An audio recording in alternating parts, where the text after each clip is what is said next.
So welcome back learners.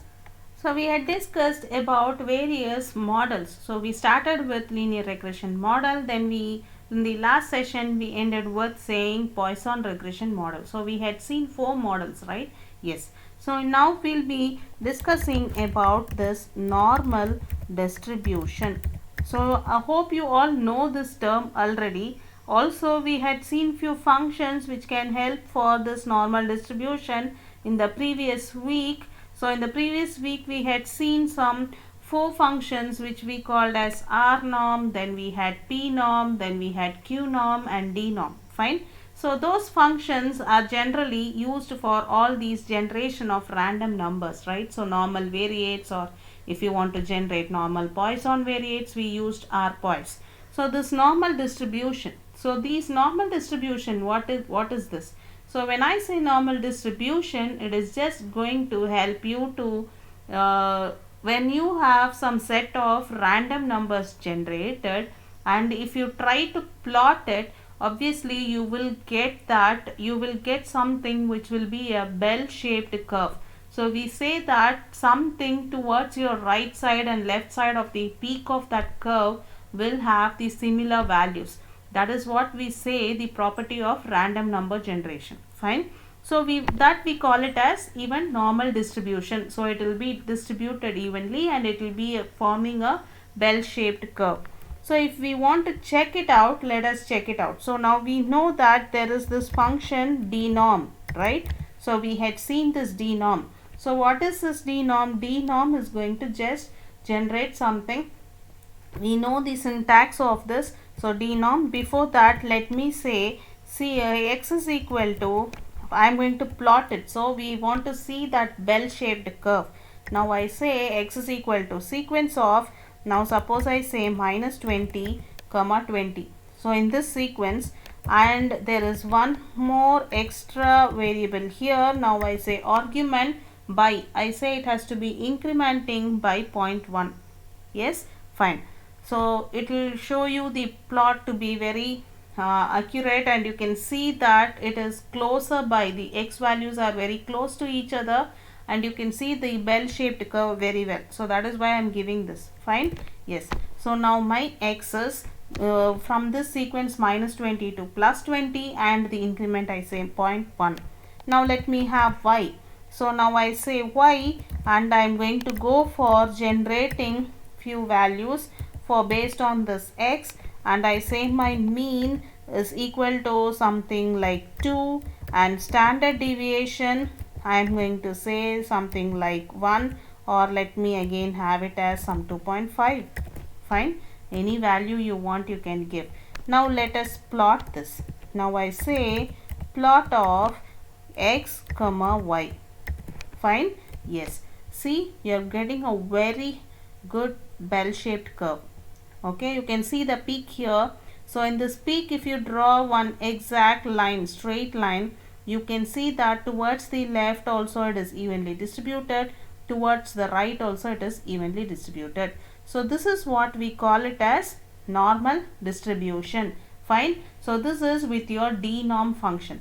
So the same thing we can check out with your p norm. So now let us say p norm of, now suppose I say the same x followed by some mean is equal to something like 3, and I say standard deviation is equal to something like 2.5, same I'll have. Yes. Now let me plot this, plot of x comma z I am doing. So see here, you are getting this. Okay. So this is your Poisson, sorry, it is your p norm function. So this is the p norm function. So this is again random generation based on this normal distribution. What else we had seen? So we had seen something which is called as q norm. Yes. So this q norm, so when I say q norm, now let me take some variable which is u, and I say something like sequence of this one from 0 to 1 alone I want to plot, and I am saying the increment is going to be some 0.2. Yes. And I say w is equal to q norm of this u followed by, I say my mean is equal to some 4, and standard deviation equal to 3. Yes, now let me plot this u comma w. See, you are getting very scattered value here. Fine. You can try out with some other value where you get very close values. So you can have, see, I have given here 0 to 2, 0.2. Even instead of that, you can make it 0.1. You can have some nearby values. You can make the sequence to be higher. So shall we try it out? So now I say 0 to 10. Yes, and the same thing I try to plot. See, you are getting NANs produced. Fine. So this Q norm function, what it is, because it is cumulative, inverse cumulative, that is reverse cumulative function.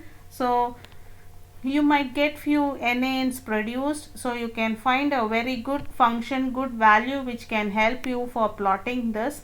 Fine. And you, so see, you are getting a warning message here. It says that some NANs are produced. Now let us try for a different value. Maybe with the same set 0 to 1 sequence, let me say some 0.01. Fine. So this variation I have. Now I say my mean is going to be some 2 and I say my standard deviation is 1. Now let me plot this. Fine, u comma w. See here, you are getting a very good curve. So this curve, why we didn't get before because I said 0 to 1 and I had something called the x values, that is the x axis to be plotted to have 0.2 to be the increment. So obviously it will have a very few number of values in the x axis, so it didn't plot properly. Fine. So since now I have reduced the increment, it is showing a very good graph.